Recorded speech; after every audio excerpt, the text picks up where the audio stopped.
Go. Streaming from South Africa to the world. This is the Stonks Go Moon podcast. What just happened? We break it down so you don't have to. Welcome everyone to the Stonks Go Moon podcast. My guest today is Vijay Chetty, CEO of Eclipse. Welcome to the pod. It's great to be here, Rocco. Man, I love that accent of yours speaking of recording and learning a bit about you and sort of your history and where you come from. But we're here today to talk about Ethereum and a bit about Eclipse, but most importantly Ethereum, because Ethereum was supposed to be sort of the blockchain, right? If you go years ago, it's sort of everything was about Ethereum. And I sort of feel like Ethereum got left behind. It's like everyone innovated and Ethereum was like, I don't know, infighting or arguing about stuff. But sort of to me, it feels like they've lost some ground. Is that a fair assessment?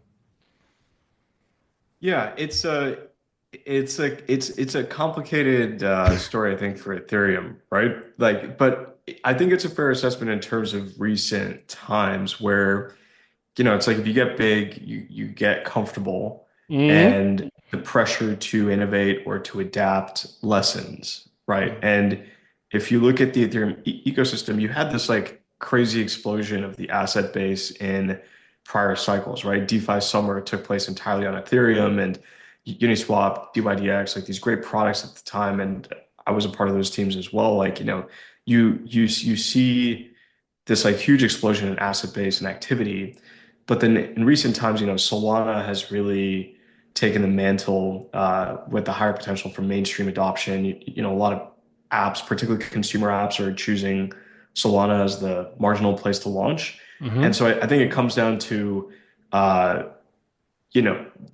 improving the developer experience, speaking to developers and users and meeting them where they're at. And so Ethereum has definitely, I think, been forced to reckon with this next phase and how they can continue to adapt. Yeah, because I keep hearing people speak about when is Ethereum going above 4K? And as if that's the be all and in all of everything. So I feel sort of there's a disconnect between the token price and the blockchain itself. Have you noticed that? Yeah. At the same time, though, I think people will refer to the token price as a justification for why Ethereum is struggling as well, right? Of course, if ETH was ripping to 10K, no one would be talking about all the struggles of Ethereum. Yeah, all the struggles. Okay, let's get into Eclipse. What do you guys do for those that might not be familiar with your company? Yeah, so Eclipse in a nutshell is a layer 2 that is combining the best of Solana with Ethereum. So Eclipse uses the Solana virtual machine for execution combined with the user and asset base of Ethereum. So you get the best of both worlds, the performance of Solana with the liquidity of Ethereum. So we often refer to Eclipse as Solana on Ethereum. And that's really the way to think about it is you're bringing Rust-based apps and these really high-performance apps, but you get to use Ethereum. You're building for Ethereum users, and those users get to use Ethereum assets like ETH and other ERC20s. Yeah. What's the experience like from speaking to developers that are building with you guys, just in terms of using that? Because it's like, to me at least, it's a relatively new concept. It sounds cool. What's the experience been like? Yeah, it's interesting. I think if you look at crypto now, there's like these different pools of developers that are largely siloed based on like tribal ecosystems like Ethereum and Solana, but also based on familiarity with development languages and frameworks, right? So in Ethereum, there's Solidity, and then in Solana, there's Rust. And Rust is much more popular in Web 2 in kind of the traditional tech world, right? Yeah. So you've got this chance to really bridge into that. But at the same time, within crypto, the familiarity with Rust is lower more broadly, right? Of course, inside of Solana, all those devs know it well. But in that sense, I think there's really an opportunity to bring in a much larger crypto native developer audience to Rust, while also bringing in a lot of developers from Web 2 and traditional tech. So at Eclipse, we spend a lot of time trying to bridge Yeah. both those gaps and help to converge those audiences. But it's an interesting challenge and opportunity because there's less familiarity with it, and it's also a much more complex language. But it also therefore allows for much more interesting apps or experiences to be built on it as well. As like what, for example, you say in more interesting apps, like what's possible that you can't do right now? Or like, let's say So I you talked about the tribalism, like one thing, one silo. Okay, cool. Let's forget about that. What's outside of the box?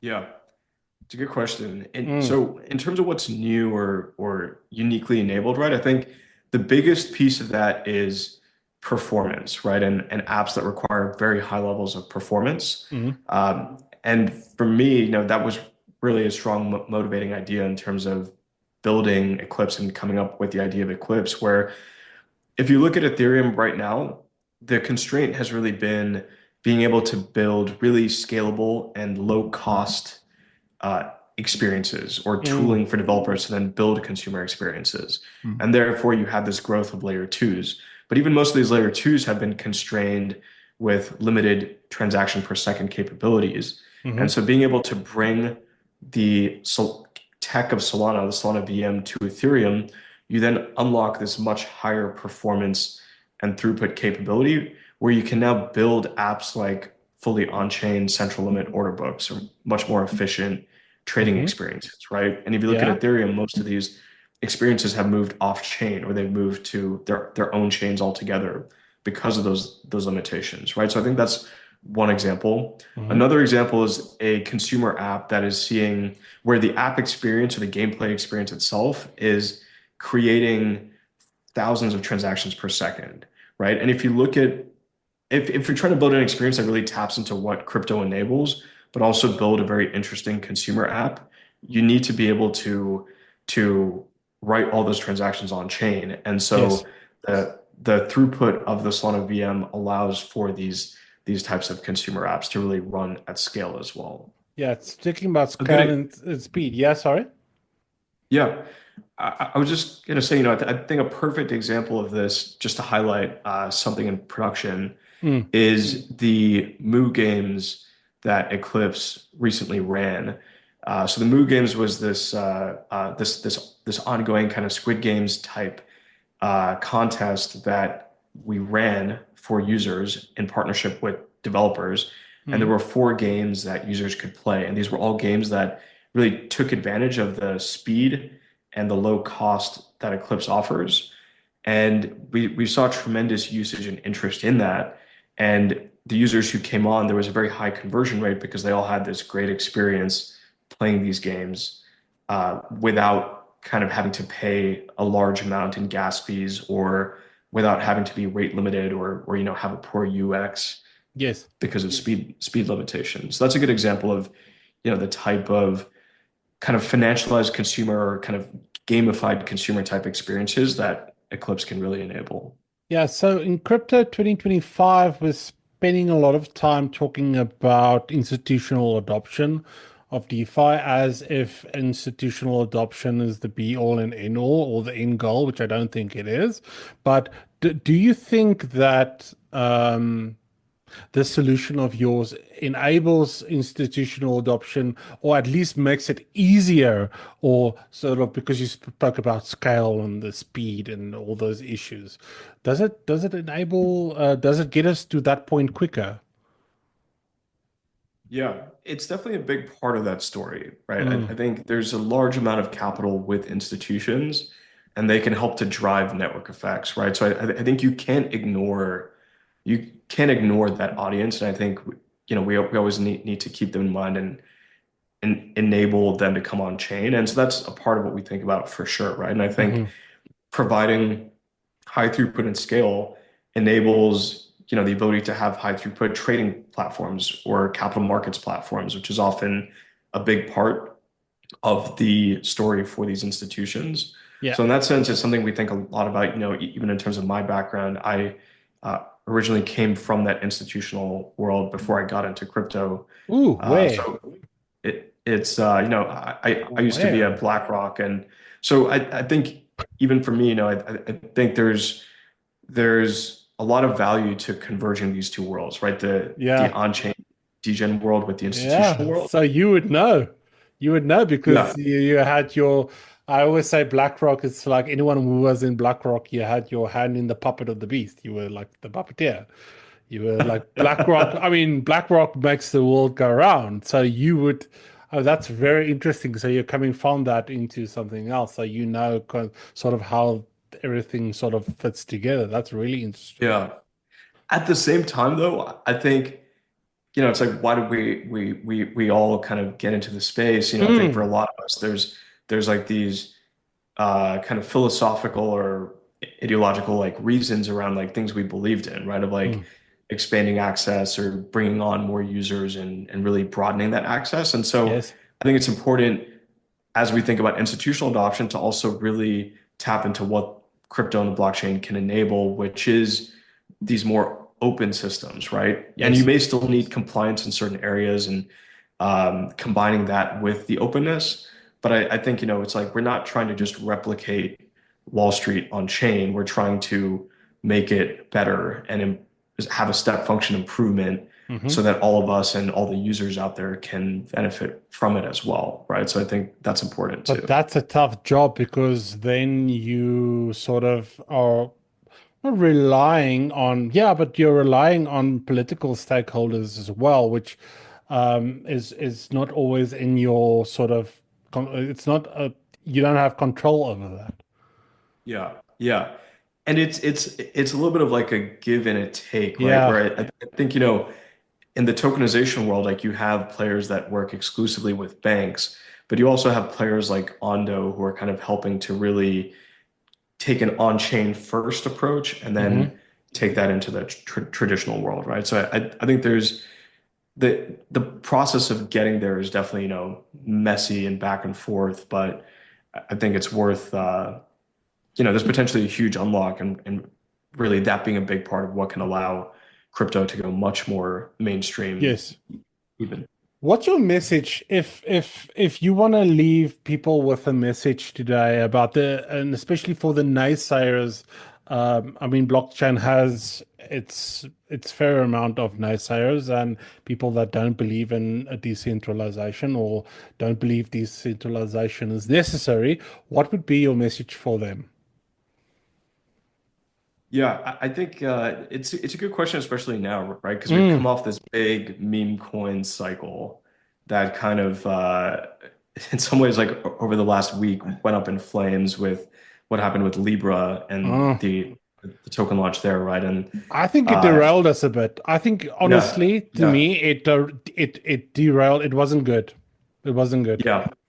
Yeah, it's I think with crypto, it's like everything, the pendulum always swings so far, right? Like Yeah. it like swings out here, and then it's like okay, let's kind of come back to the center, right? And that's how you get these like cycles or trends, and so I think it's both the beauty and the challenge of crypto, right? But what I'd say is like I think all these things have value in moderation and in Mm, balance, right? It's sort of like a mm, life philosophy too, right? Just applied to the industry of like there is value to making it easy to launch tokens, and there is value to having even some of these assets that trade based on ideas, right? They're very interesting coordination mechanisms. Interesting things can happen.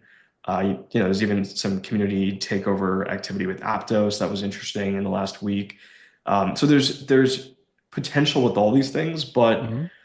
there has to be good intentions and a willingness to build thoughtfully, ship real product, stand for something better, without also swinging like too far in the other direction and just replicating the traditional world on chain, right? So I Yes. think it's this continual pendulum swing, but with each iteration, I think that the industry grows stronger and more informed, and so I think that's the optimistic promise, right? Of like if we can elevate the right teams, the right players, and who have those good intentions, that's a big part of it as well, I think.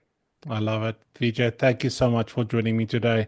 If the listeners want to go and connect with you and find out more about Eclipse, where can they do that? Yeah, really enjoyed this conversation. If viewers are interested in connecting, they can follow Eclipse on Twitter at Eclipse FND as the Okay. Twitter handle. And my Twitter handle is at 0x liquidity. And they can also join the Eclipse Discord as well. Those are kind of the two best places. Yeah. We'll put all the links in the comments. Thank you so much for joining me, and good luck to the future, for the future. And to all listeners, peace, love, and prosperity. I'll catch you in the next one. Cheers. It was just a melody. When I write, it was just memory. Tell me your story, and I'll sell you a new one. What if, what is, only what I found was ever around? I am drunk with power, driven by hate, torn to pieces, cut from the fruits of imagination. At an hour of evening, then it's too late. And what became of all your dreams when your head became unsteady? Is it too top heavy? What's it to you? I try to write my plans, but I wrote an apology instead. I reached for a pen, but was just sand. The hour is late with envy. The day catches the sun in epiphany.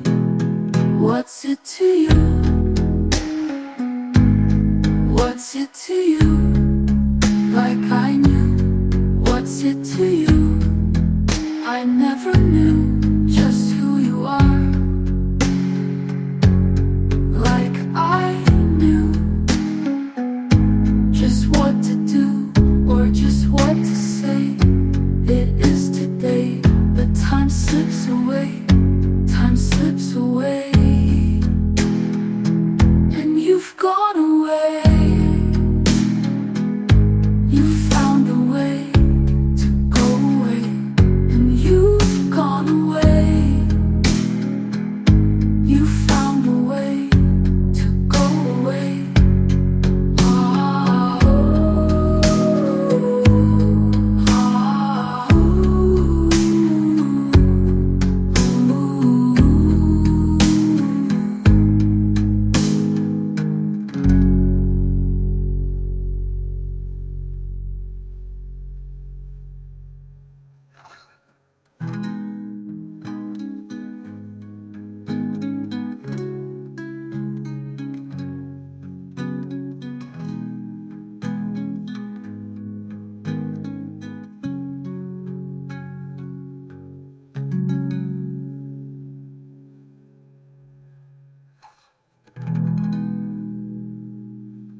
Like I knew if late with envy, but I wrote an apology instead. I reached for a pen, but it was just sand. The hour is late with envy. The day catches the sun in epiphany. What's it to you? What's it to you?